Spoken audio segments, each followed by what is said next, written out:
আমরা লাস্ট ভিডিওতে অ্যাসেম্বলার সম্পর্কে জেনেছিলাম। অ্যাসেম্বলার কিভাবে কাজ করে, অ্যাসেম্বলার দিয়ে কি করে বা অ্যাসেম্বলার দিয়ে কি কাজ করে সব কিছু আমরা লাস্ট ভিডিওতে দেখেছিলাম। আমি আই বাটনের লিঙ্কটা দিয়ে দিলাম, তুমি দেখে নিও। আমাদের এই ভিডিওতে আমরা কম্পাইলার এবং ইন্টারপ্রেটার নিয়ে যা কিছু আছে সব শেষ করে ফেলবো। মানে আমাদের অনুবাদক প্রোগ্রামে যে টপিকটা ছিল, ট্রান্সলেটর প্রোগ্রাম, সেই টপিকটা এই ভিডিওর মাধ্যমে ক্লোজ করা হবে। কম্পাইলার জিনিসটা আসলে কি করে, মানে কম্পাইলারও তো একটা অনুবাদক। তুমি অ্যাসেম্বলার বলো, কম্পাইলার বলো, ইন্টারপ্রেটার বলো, আসলে তিনটারই কাজ হচ্ছে আমাদের যে সোর্স কোডটা সেটাকে অবজেক্ট করে রূপান্তর করা, কিন্তু এক একটা এক এক রকমভাবে করে আর কি। এখন তাহলে কম্পাইলার এর সংজ্ঞাটা আমরা কিভাবে দিতে পারি? তো দেখো কিভাবে দিতে পারি। যে অনুবাদক প্রোগ্রাম সোর্স কোডকে অবজেক্ট করে রূপান্তর করে তাকেই তো আমরা কম্পাইলার বলতে পারি, তাই নয় কি? ওকে, তো এখন আমরা দেখব যে কম্পাইলারটা কিভাবে কাজ করে। কম্পাইলার এক্স্যাক্টলি দুইটা স্টেপে কাজ করে। প্রথমে সোর্স কোডটাকে সে কম্পাইলারের মাধ্যমে দুইটা জিনিসে রূপান্তর করে। তোমার সোর্স কোডটার ভিতরে যদি কোনো ইরর থাকে তাহলে সে লিস্ট অফ ইরর তৈরি করে। তারপরে আর যদি তোমার কোডটার মধ্যে কোনো ইরর না থাকে তাহলে সে অবজেক্ট করে রূপান্তর করে। আমি আগে বলেছিলাম যে একটা প্রোগ্রাম এক্সিকিউশন করার জন্য অবজেক্ট করে রূপান্তর করার পরে তাকে এক্সিকিউশন করা লাগবে। তো ফার্স্ট স্টেপেই সে কিন্তু এক্সিকিউশনটা করে না, মানে আউটপুটটা দেখায় না। ফার্স্ট স্টেজে সে সোর্স কোডটাকে কম্পাইল করে যদি কোনো ইরর থাকে তাহলে সেই ইররগুলোকে একটা লিস্ট আকারে তৈরি করে, দেন বাকিগুলোকে অবজেক্ট আকারে করে। যদি কোনো ইরর থাকে তাহলে সে যে সোর্স কোডটাকে বা যেই ইউজার থাকে তাকে বলে যে কোডগুলোকে সলভ করতে। ধরো ফার্স্ট স্টেপে কোনো ইরর নেই, তাহলে সে অবজেক্ট কোড রূপান্তর করে রাখলো। তারপর সেকেন্ড স্টেপে আমি ইউজার হিসেবে কোডটাকে ইনপুট দিব, দেন সেই ইনপুটের মাধ্যমে সে অবজেক্ট কোড থেকে এক্সিকিউশন মানে আউটপুট দিবে।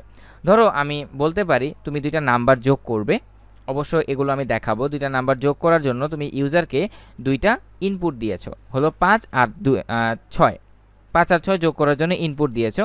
ও তো ওই কোডটাকে আগেই অবজেক্ট করে রূপান্তর করে রেখেছে, তারপরে শুধু ইনপুটটা নিয়ে 5 আর 6 যোগ করে 11টা দেখিয়ে দেবে। আশা করি কম্পাইলারের কাজটা তোমরা বুঝতে পেরেছো। এখন আমরা দেখব ইন্টারপ্রেটার কিভাবে কাজ করে। আরেকটা কথা বলে রাখি, কম্পাইলার পুরো কোডটাকে একসঙ্গে অবজেক্ট করে রূপান্তর করে, মানে পুরো যে কোডটা আছে সেই কোড সম্পূর্ণটাকে একসঙ্গে অবজেক্ট করে রূপান্তর করে। এটা অনেক ইম্পর্ট্যান্ট একটা কথা। এবার ইন্টারপ্রেটার কিভাবে কাজ করে। ইন্টারপ্রেটার একটা লাইন বাই লাইন কাজ করে। যেমন ধরো তোমার কোডটার ভিতরে 20 লাইন আছে, ও প্রথম লাইন প্রথমে চেক দিবে যে এই কোডটার মধ্যে কি কোনো ভুল আছে, যদি না থাকে তাহলে তারপরে সে সেকেন্ড লাইন চেক দিবে, তারপরে সে থার্ড লাইন চেক দেবে। এইভাবে ইন্টারপ্রেটারটা কাজ করে। যদি কোনো লাইনে কোনো ভুল না থাকে তাহলে সে ইউজারের কাছ থেকে অ্যাট আ টাইমে ইনপুটটা নিয়ে এক্সিকিউশন মানে আউটপুটটা দেখিয়ে দিবে। এইভাবেই ইন্টারপ্রেটার কাজ করে।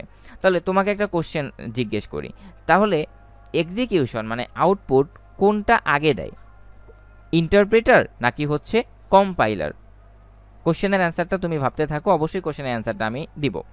এখন আসো কম্পাইলার এবং ইন্টারপ্রেটারের মধ্যে আমরা পার্থক্যটা কি দেখি। আমি আগেই বলেছিলাম যে সম্পূর্ণ প্রোগ্রামটাকে একসাথে অনুবাদ করে কম্পাইলার, আর ইন্টারপ্রেটার এক লাইন করে অনুবাদ করে। কম্পাইলার যেহেতু একসঙ্গে সবগুলো কোডটাকে অবজেক্ট করে রূপান্তর করে, এর জন্য এর গতি তুলনামূলকভাবে দ্রুত, আর ইন্টারপ্রেটার যেহেতু এক লাইন করে তার এই গতি তুলনামূলকভাবে কম।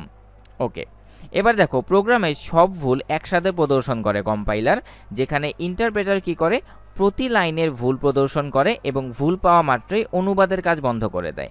যেমন ধরো তোমার প্রথম লাইনে ভুল নেই, দ্বিতীয় লাইনে ভুল নেই, তৃতীয় লাইনে ভুলটা আছে, ও কি করে তৃতীয় লাইনে ভুলটা দেখিয়ে দিয়ে পুরো অনুবাদটা বন্ধ করে দেয়। বাট কম্পাইলার কিন্তু সেটা করে না।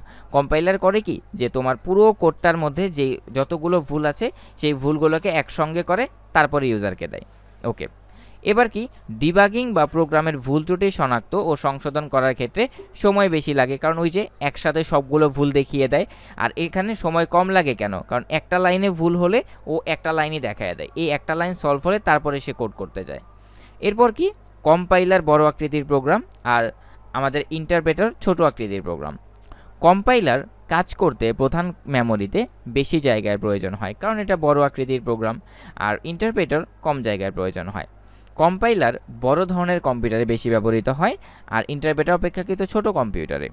কম্পাইলার একবার কম্পাইল করার পর দ্বিতীয়বার আর কম্পাইল করার প্রয়োজন হয় না। আমরা তো জানি একবার যদি তোমার কোডটাকে অবজেক্ট করে রূপান্তর করে ফেলে, তারপর তুমি যত খুশি তত ইনপুট দিবে, তোমাকে যোগফল বা বিয়োগফল তুমি যা খুশি তা করতে পারো।